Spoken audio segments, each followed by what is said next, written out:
So ಹಾಂ, next spelling rule. So ಇಂಗ್ಲೀಷಲ್ಲಿ spelling rule ಬಹಳ ಮುಖ್ಯ ಅಂತ ಹೇಳಿದೆ ನಾನು. ನೆಕ್ಸ್ಟ್ ಸ್ಪೆಲ್ಲಿಂಗ್ ರೂಲ್ ಯಾವುದು? Rule number 7. Spelling rule number 7. Spelling rule ಬಹಳ ಮುಖ್ಯ. ನಾವು ಇಂಗ್ಲೀಷು ಓದೋದು ಮತ್ತು ಬರೆಯೋದು ಕಲಿಬೇಕಾದ್ರೆ ಸ್ಪೆಲ್ಲಿಂಗ್ ರೂಲ್ಸನ್ನು ನೀವು ಮರ್ತರು ಅಥವಾ ನೀವು ಕಲಿದೇ ಇದ್ದರೆ ಖಂಡಿತ ನಿಮಗೆ ಇಂಗ್ಲೀಷ್ ಓದೋದು ಬರೆಯೋದು ಬಹಳ ಕಷ್ಟ ಆಗುತ್ತೆ. ಓಕೆ, ಸೊ 6 ಸ್ಪೆಲ್ಲಿಂಗ್ ರೂಲ್ಸನ್ನು ನಾವು ಈ ಒಂದಷ್ಟು ಕ್ಲಾಸಲ್ಲಿ ಕವರ್ ಮಾಡಿದ್ವಿ ಅಲ್ವಾ? ಈಗ rule number 7, this is quite interesting, ತುಂಬ ಇಂಟ್ರೆಸ್ಟಿಂಗ್ ಇದೆ ಇದು. ರೂಲ್ ನಂಬರ್ 7ಅಲ್ಲಿ ನಾವು ಏನು ಹೇಳ್ತೀವಿ ಅಂತ ಹೇಳಿದ್ರೆ, ಏನು ಕಲಿತೀವಿ ಅಂದರೆ, ಜಿ, ಇಂಗ್ಲೀಷಲ್ಲಿ ನಮಗೆ ಜಿ ಅಕ್ಷರ ಏನಿದೆ, ಜಿ ಅಥವಾ ಜಿ, ಇದಕ್ಕೆ 2 ಸೌಂಡ್ ಇದೆ ಅಂತ ನಾನು ಹೇಳಿದೆ. ಒಂದು ಗ, ಇನ್ನೊಂದು ಜ, ರೈಟ್? ಜಿ ಅನ್ನೋ ಅಕ್ಷರಕ್ಕೆ 2 ಸೌಂಡ್ ಇದೆ. ಈ 2 ಸೌಂಡ್ ಎಲ್ಲೆಲ್ಲಿ ಬರುತ್ತೆ ಅಂತ ನಾವು ಕರೆಕ್ಟಾಗಿ ಸ್ಪಷ್ಟವಾಗಿ ನಮಗೆ ಗೊತ್ತಿದ್ದರೆ ರೀಡಿಂಗ್ ಆ್ಯಂಡ್ ರೈಟಿಂಗ್ ನಮಗೆ ತುಂಬ ಈಸಿ ಆಗುತ್ತೆ. ಓಕೆ, ಈ ಗೊಂದಲ ಇದ್ದೇ ಇದೆ ನಿಮಗೆ ಸ್ಟಾರ್ಟಿಂಗಿಂದನೂ ಈ ಸಮಸ್ಯೆ ಇದೆ. ಸಮಸ್ಯೆ ಅಲ್ಲ, ಇದು ಒಂದು ಡೌಟ್ ಇದೆ. ಜಿ ಕೆ 2 ಸೌಂಡು ಅಂತ ಹೇಳಿದ್ದಾರೆ, ಆದರೆ ಅದನ್ನು ಎಲ್ಲಿ ಬಳಸೋದು, ಹೇಗೆ ಅದನ್ನು ಐಡೆಂಟಿಫೈ ಮಾಡೋದು? ಓಕೆ, ಸೊ ಈಗ ನಾವು ಅದನ್ನು ನೋಡೋಣ. ಇದರಲ್ಲಿ ನಿಮಗೆ 4 ರೂಲ್ಸ್ ಬರುತ್ತೆ, 4 ಪಾಯಿಂಟ್ಸ್ ಬರುತ್ತೆ. ರೂಲ್ಸ್ ಅಲ್ಲ, ಪಾಯಿಂಟ್ಸ್ ಬರುತ್ತೆ, but it is actually rule points. ನಮಸ್ಕಾರ ಸ್ನೇಹಿತರೆ, ನಾನು ನಿಮ್ಮ ಇಂಗ್ಲಿಷ್ ಟ್ರೈನರ್ ಅನಿಲ್ ಕುಮಾರ್. ಬನ್ನಿ ಇಂಗ್ಲಿಷ್ ಕಲಿಯೋಣ ಚಾನಲ್ಗೆ ಎಲ್ಲರಿಗೂ ಮತ್ತೊಮ್ಮೆ ಸ್ವಾಗತ. ಸ್ನೇಹಿತರೆ, ನೀವು ಈ ಚಾನಲ್ಗೆ ಹೊಸರಾಗಿದ್ದರೆ ದಯವಿಟ್ಟು ಚಾನಲ್ನ ಸಬ್ಸ್ಕ್ರೈಬ್ ಮಾಡೋದನ್ನ ಮರಿಬೇಡಿ. ಹಾಗೆ ಪಕ್ಕದಲ್ಲಿರುವ ಬೆಲ್ ಐಕಾನ್ ಕ್ಲಿಕ್ ಮಾಡಿ. ನಾವು ಹಾಕುವ ಎಲ್ಲ ವಿಡಿಯೋಗಳಿಗೆ ನಿಮಗೆ ನೋಟಿಫಿಕೇಶನ್ ಬರುತ್ತೆ. ಜಸ್ಟ್ ನೋಟಿಫಿಕೇಶನ್ ಕ್ಲಿಕ್ ಮಾಡಿ ಆ್ಯಂಡ್ ಲರ್ನ್ ಇಂಗ್ಲಿಷ್. ಸ್ನೇಹಿತರೆ, ಈ ವಿಡಿಯೋನ ದಯವಿಟ್ಟು ಕೊನೆ ತನಕ ನೋಡಿ, ಯಾಕೆಂದರೆ ಬಹಳ ಮುಖ್ಯ ವಿಡಿಯೋ ಇದು. ಹಾಗೆ ಈ ವಿಡಿಯೋಗೆ ಒಂದು ಲೈಕ್ ಅನ್ನು ಕೊಟ್ಬಿಡಿ. ಈ ವಿಡಿಯೋದಲ್ಲಿ ನಿಮಗೆ ಏನಾದರೂ ಡೌಟ್ ಇದ್ದರೆ ಕಮೆಂಟ್ ಸೆಕ್ಷನ್ ಕಮೆಂಟ್ ಮಾಡಬಹುದು. ಹಾಗೆ ದಯವಿಟ್ಟು ಇದನ್ನ ಎಲ್ಲರಿಗೂ ಶೇರ್ ಮಾಡಿ. Right, so without any further do let's dive into the video. Hi friends, ಇದೊಂದು ವಿಶೇಷ ಸೂಚನೆ. ನಮ್ಮಲ್ಲಿ ಇದೀಗ ಆನ್ಲೈನ್ ಸ್ಪೋಕನ್ ಇಂಗ್ಲಿಷ್ ಕೋರ್ಸ್ನ ಹೊಸ ಬ್ಯಾಚ್ ಶುರುವಾಗಿದೆ. ನೀವು ಇನ್ಮೇಲೆ ಎಲ್ಲೂ ಹೊರಗಡೆ ಹೋಗಿ ಇಂಗ್ಲಿಷ್ ಕಲಿಯುವ ಅವಶ್ಯಕತೆ ಇಲ್ಲ. ಮನೆಯಲ್ಲೇ ಕೂತ್ಕೊಂಡು ಯಾವುದೇ ಟೆನ್ಷನ್ ಇಲ್ಲದೆ, ಏನು ಮುಗಿದಿರಬಿಲ್ಲದೆ ಇಂಗ್ಲಿಷ್ ಮಾತಾಡೋದನ್ನ ಕಲಿಯಬಹುದು. ಸ್ನೇಹಿತರೆ, ಸ್ಪೋಕನ್ ಇಂಗ್ಲಿಷ್ ಮಾತ್ರ ಅಲ್ಲ, ನಿಮಗೆ ಇಂಗ್ಲಿಷ್ನ ಓದಲಿಕ್ಕೆ ಬರಲಿಕ್ಕೆ ಬರಲ್ಲ ಅಂತ ಇಟ್ಕೊಳ್ಳಿ. ಈಗ ಇಂಗ್ಲಿಷಲ್ಲಿ ನಿಮಗೆ ಓದಲಿಕ್ಕೆ ಬರಲಿಕ್ಕೆ ಬರಲ್ಲ, ಬರೀ ನಿಮಗೆ ABCD ಮಾತ್ರ ಗೊತ್ತು, ಅಥವಾ ABCD ಓದಿಲ್ಲ ಅಂತ ಇಟ್ಕೊಳ್ಳಿ. ಸೊ ABCD ಓದಿಲ್ಲ ಅಂತ ಪರವಾಗಿಲ್ಲ, ನಾವು ನಿಮಗೆ ಇಂಗ್ಲಿಷ್ನ ಬೇಸಿಕ್ ಇಂದನೇ ಓದಲಿಕ್ಕೆ ಮತ್ತೆ ಬರಲಿಕ್ಕೆ ಸಹ ಹೇಳ್ಕೊಡ್ತೀವಿ. ಅದು ಅಲ್ಲದೆ ನೀವು ಒಂದು ವೇಳೆ ಕನ್ನಡ ಬರಲ್ಲ ಅಂತ ಇಟ್ಕೊಳ್ಳಿ, ಕನ್ನಡನೂ ಹೇಳ್ಕೊಟ್ಟು ಕನ್ನಡದಿಂದ ಇಂಗ್ಲಿಷ್ನ ಹೇಗೆ ಓದೋದು, ಕನ್ನಡನೂ ನಾವು ಹೇಳ್ಕೊಟ್ಟು ಅದರ ಮೂಲಕ ಇಂಗ್ಲಿಷ್ನ ಹೇಗೆ ಕಲಿಯೋದು ಅನ್ನೋದನ್ನ ನಾವು ಈ ಕೋರ್ಸಲ್ಲಿ ಇನ್ಕ್ಲೂಡ್ ಮಾಡಿದ್ದೀವಿ. ಸ್ನೇಹಿತರೆ, ಈ ಕೋರ್ಸನ್ನು ಚಿಕ್ಕ ಮಕ್ಕಳನ್ನು ಹೊರತುಪಡಿಸಿ ಬೇರೆ ಯಾರು ಬೇಕಾದ್ರೆ ಈ ಕೋರ್ಸ್ಗೆ ಜಾಯ್ನ್ ಆಗಬಹುದು. ನೀವು ಕೆಲಸಕ್ಕೆ ಹೋಗಿರ್ಬೋದು, ಮನೆಯಲ್ಲಿ ಇರ್ಬೋದು, ಅಥವಾ ನೀವು ಯಾವುದೋ ಒಂದು ಬಿಸ್ನೆಸ್ ಮಾಡ್ತಾ ಇರ್ಬೋದು. ಓಕೆ, ಸೊ ಯಾರು ಬೇಕಾದರೂ ಈ ಕೋರ್ಸ್ನ ಜಾಯ್ನ್ ಆಗಬಹುದು. ಹಾಗಾದ್ರೆ ಸ್ನೇಹಿತರೆ, ತಡ ಯಾಕೆ? ಈ ಸ್ಪೋಕನ್ ಇಂಗ್ಲಿಷ್ ಕೋರ್ಸ್ ಮತ್ತು English basic reading and writing ಕೋರ್ಸ್ನ ಜಾಯ್ನ್ ಆಗಬೇಕು ಅಂತ ಆಸಕ್ತಿ ಇರೋರು ಈ ಕೂಡಲೇ ನಿಮ್ಮ ಫೋನ್ ತೆಗೆದುಕೊಳ್ಳಿ, ಹಾಗೂ ಇಲ್ಲಿ ಬರ್ತಿರುವಂತಹ ನಂಬರ್ಗೆ ಅಥವಾ ಕೆಳಗಡೆ ಬರ್ತಾ ಇರುವಂತಹ ನಂಬರ್ಗೆ ನೀವು ಕರೆ ಮಾಡತಕ್ಕದ್ದು, ಅಥವಾ ವಾಟ್ಸ್ಆ್ಯಪ್ನಲ್ಲಿ ಸಂಪರ್ಕಿಸಿ ನಿಮ್ಮ ಹೆಸರನ್ನು ರಿಜಿಸ್ಟರ್ ಮಾಡಿಕೊಳ್ಳಿ. G is always hard. Okay, so ನಾನು ಒಂದೊಂದೇ ಹೇಳ್ತೀನಿ, ಒಂದೊಂದೇ ನೋಡೋಣ. ಓಕೆ, 4 ಪಾಯಿಂಟ್ಸ್ ಬರುತ್ತೆ, ಒಂದೊಂದೇ ನೋಡೋಣ. ಸೊ ರೂಲ್ ನಂಬರ್ 7ಅಲ್ಲಿ ಸಾಫ್ಟ್ ಜಿ, ಆಮೇಲೆ ನಾವು soft G and hard G ಅಂತ ಹೇಳ್ತೀವಿ. ಫಸ್ಟಿಗೆ ಜಿಗೆ 2 ಸೌಂಡ್ ಇದೆ ಅಂತ ಹೇಳಿದ್ನಲ್ಲ, ಅದನ್ನು soft G and hard G ಅಂತ ನೋಡೋಣ.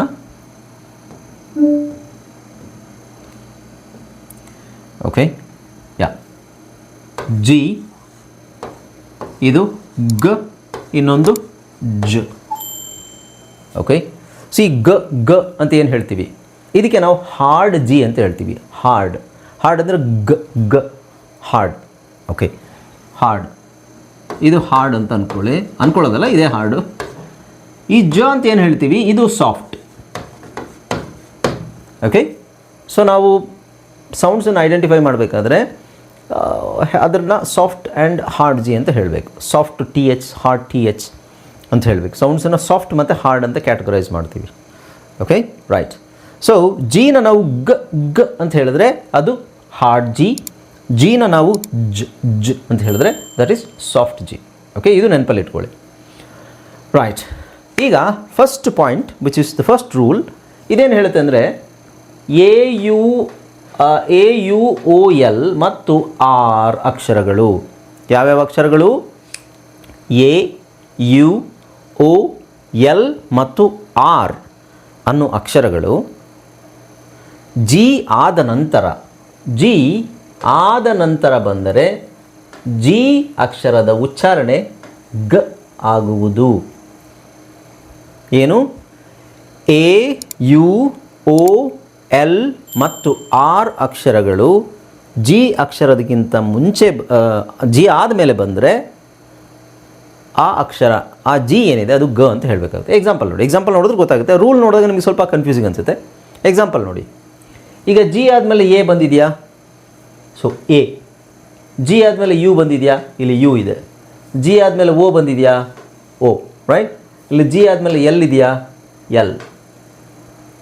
ಜಿ ಆದಮೇಲೆ ಆರ್ ಇದೆಯಾ, ಈ ಆರ್ ಅಲ್ವಾ. ಸೊ ಈ ಥರ ಕಾಂಬಿನೇಷನ್ ಬಂದಾಗ ಜಿ ಆದಮೇಲೆ ಎ ಬಂದರೆ ಅದು ಯಾವತ್ತೂ ನಿಮಗೆ ಜ್ಯಾ ಅಂತ ಬರೋದಿಲ್ಲ. ಜಿ ಆದಮೇಲೆ ಎ ಬಂದರೆ ಇಟ್ ಈಸ್ ಆಲ್ವೇಸ್ ಗ್ಯಾ ಆರ್ ಗಾ. ಓಕೆ, ಸೊ ಇಲ್ಲಿ G A R D E N, garden. G A R A G E, garage. G A galaxy, G A gather, gather. G A S gas, G A S P gasp. ಇಲ್ಲಿ ಏನು ಬಂದಿದೆ ನಿಮಗೆ, ಗ ಗ ಗ ಗನೇ ಬಂದಿದೆ. ಇಲ್ಲಿ ಜ ಅಂತ ಹೇಳೋ ಅವಶ್ಯಕತೆ ಇಲ್ಲ, ಜ ಅಂತ ಹೇಳಬಾರ್ದು. ಯಾಕೆಂದರೆ ನಾವು ಜಾ ಅಂತ ಹೇಳಬೇಕಾದ್ರೆ ಜೆ ಎ ಬರುತ್ತೆ, ಜೆ ಎ ಜಾ. ಜಿ ಎ ಈಸ್ ಆಲ್ವೇಸ್ ಗ್ಯಾ. ಓಕೆ, ಸೊ ಎರಡನೇದು ಜಿ ಯು. ಜಿ ಯು ಬಂದಾಗ ನಿಮಗೆ ಗ ಅಂತಲೇ ಬರುತ್ತೆ. ಜಿ ಯು ಇಲ್ಲಿ ನೋಡಿ, ಗಿಟಾರ್, ಗೈಡ್, ಗಾರ್ಡ್, ಗೆಸ್. ಗ ಗ ಗ ಗ, ಇಲ್ಲೂ ಗ ಗ ಗ ಗ. ಓಕೆ, ಸೊ ಇಲ್ಲಿ G O, go. G O L D, gold, goat, gold, goal. So ಇಲ್ಲೇನು ಸೌಂಡ್ ಬರ್ತಾ ಇದೆ ನಿಮಗೆ, ಗ ಗ ಗ. ಹಾಗೆ ಇಲ್ಲಿ ಜಿ ಎಲ್ ಇದೆ. ಜಿ ಎಲ್ಲನ್ನು ನಾವು ಜಲ ಅಂತ ಹೇಳೋಕ್ಕಾಗಲ್ಲ, ಗ್ಲ ಅಂತಲೇ ಹೇಳಬೇಕು. Glass, glove, globe, glove, glide. ಗ ಗ ಗ ಬರ್ತಾ ಇದೆಯಾ, ಅಬ್ಸರ್ವ್ ಮಾಡ್ತಾ ಇದ್ದೀರಾ, ಗ. It's very simple. G R ಇದೆ. ಜಿ ಆರ್ ಬಂದಾಗ ಗ ಗ್ರ್ ಅಂತ ಹೇಳ್ತೀವಿ, right. Green, ground, grape, grow, grass. Okay, so G ಅಕ್ಷರ ಗ ಎಲ್ಲೆಲ್ಲಾಗುತ್ತೆ ಅಂತ ಹೇಳಿದ್ರೆ ಕಡ್ಡಾಯವಾಗಿ ಎಲ್ಲೆಲ್ಲಾಗುತ್ತೆ, ಎ ಯು ಒ ಎಲ್ ಮತ್ತು ಆರ್ ಅಕ್ಷರಗಳು ಜಿಗಿಂತ ಮುಂಚೆ ಬಂದರೆ, ಅದಾದಮೇಲೆ ಅಥವಾ ಈ ಅಕ್ಷರಗಳು ಜಿ ಆದ ನಂತರ ಬಂದರೆ, ಜಿಗಿಂತ ಮುಂಚೆ ಅಲ್ಲ, ಸಾರಿ, ಜಿ ಆದ ನಂತರ ಬಂದರೆ ಇದಕ್ಕೆ ನಾವು ಗ ಉಚ್ಚಾರಣೆ ಹೇಳ್ತೀವಿ. ಓಕೆ, ಸೊ ಇನ್ನು ಜ ಎಲ್ಲಿ ಹೇಳ್ತೀವಿ ನೋಡೋಣ. ಗ ಗೊತ್ತಾಯ್ತಲ್ವಾ, ಆ ಗ ಫಸ್ಟ್ ಎಲ್ಲೆಲ್ಲಿ ಹೇಳ್ತೀವಿ ಅಂತ ನೋಡೋಣ, ಆಮೇಲೆ ಜ ಎಲ್ಲೆಲ್ಲಿ ನೋಡೋಣ. ಎರಡನೇದು ಏನು ಹೇಳುತ್ತೆ, ಇದು ಸಿಂಪಲ್. ಇದು ಎರಡನೇದು ಏನು ಹೇಳುತ್ತೆ, G is always hard at the end of any word. G is always hard at the end of any word ಅಂದರೆ ಯಾವ ಜಿ ಅಕ್ಷರವು ಯಾವುದೇ ಪದದ ಕೊನೆಯಲ್ಲಿ ಗ ಆಗುವುದು. ಇಲ್ಲಿ ನೋಡಿ, ಬ್ಯಾಗ್, ಇದನ್ನು ಬ್ಯಾಜ್ ಅಂತ ಹೇಳಲ್ಲ, ಬ್ಯಾಗ್. ಡಾಗ್, ಡಾಜ್ ಅಂತ ಹೇಳ್ತೀವಿ, ಇಲ್ಲ. Bag, dog, big, rug, leg, pig, dig. ಕೊನೆಯಲ್ಲಿ ಬಂದಿದೆ ತಾನೆ. ಕೊನೆಯಲ್ಲಿ ಬಂದಾಗ ಬರೀ ಜಿ ಇದೆ, ಸೊ ಅದನ್ನು ನಾವು ಗ ಅಂತಲೇ ಹೇಳ್ತೀವಿ. ಹಾಗೆ ಇಲ್ಲಿ running, eating, singing, painting, talking, walking, driving. Okay, G ಇದೆ, ಗ ಅಂತ ಹೇಳ್ತಾ ಇದ್ದೀವಿ. ಓಕೆ, ಈಗ ಇಲ್ಲಿ ನೋಡಿ, ಮೂರನೇದು, ಯಾವುದೇ ಪದಗಳು ಜಿ ಇ ಅಲ್ಲಿ ಕೊನೆಯಾದರೆ ಜಿ ಅಕ್ಷರದ ಉಚ್ಚಾರಣೆ ಜ ಆಗುವುದು. ಇದು ನೆನಪಲ್ಲಿ ಇಟ್ಕೊಳ್ಳಿ, ಅದು ಎಲ್ಲದನ್ನು ನೆನಪಲ್ಲಿ ಇಟ್ಕೋಬೇಕು. ನಾನು ಹೇಳ್ತಾ ಇರೋದು, ಯಾವುದೇ ಪದಗಳು ಜಿ ಇ,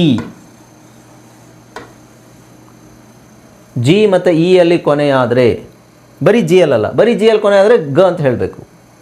ಯಾವುದೇ ಪದಗಳು ಜಿ ಇ ಅಲ್ಲಿ ಕೊನೆಯಾದರೆ ಈ ಜಿ ಇನ ನಾವು ಏನಂತ ಹೇಳ್ತೀವಿ, ಜ ಅಂತ ಹೇಳ್ತೀವಿ. ಓಕೆ, ಉದಾಹರಣೆಗೆ ಇಲ್ಲಿ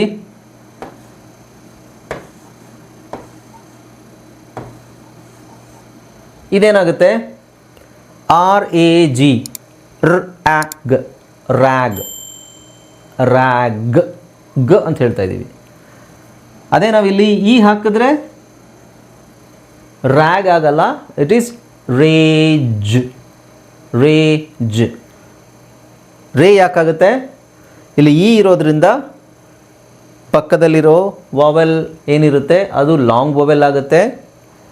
ಇಲ್ಲಿ ಜಿ ಜೊತೆಗೆ ಇ ಇರೋದ್ರಿಂದ ಇದರ ಪ್ರಕಾರ ಜ ಅಂತ ಹೇಳಬೇಕು. ಸೊ ರ ಎ ಜ್, ರೇಜ್. ಒಂದು ಅಕ್ಷರ ತೆಗೆದ್ರೆ ಇದು ರ್ಯಾಗ್, ರ್ಯಾಗ್. ಓಕೆ, ಸೊ ಈಗ ನೋಡಿ, ಇದನ್ನು ನಾವು ಓದೋದು ಹೇಗೆ, ರ್ಯಾಗ್ ಕನ್ನಡದಲ್ಲಿ ಓದು. ಅದೇ ಇದಕ್ಕೆ ಒಂದು ಇ ಹಾಕಿದ್ರೆ, ಇ ಅಷ್ಟೇ ಹಾಕಿದ್ದೀವಿ, ಇಲ್ಲಿ ರ್ಯಾಗ್ ಇರೋದು ಏನಾಗುತ್ತೆ, ಇದು ರೇಜ್ ಆಗುತ್ತೆ. This is the difference. ಅರ್ಥ ಆಗ್ತಿದೆಯಲ್ಲ ಎಲ್ರಿಗೂ? ಅದೇ ಥರ ಇಲ್ಲಿ ನೋಡಿ, ಈಗ ನಾನಲ್ಲಿ ಈ ತೆಗಿತೀನಿ ಅಂತ ಇಟ್ಕೊಳ್ಳಿ.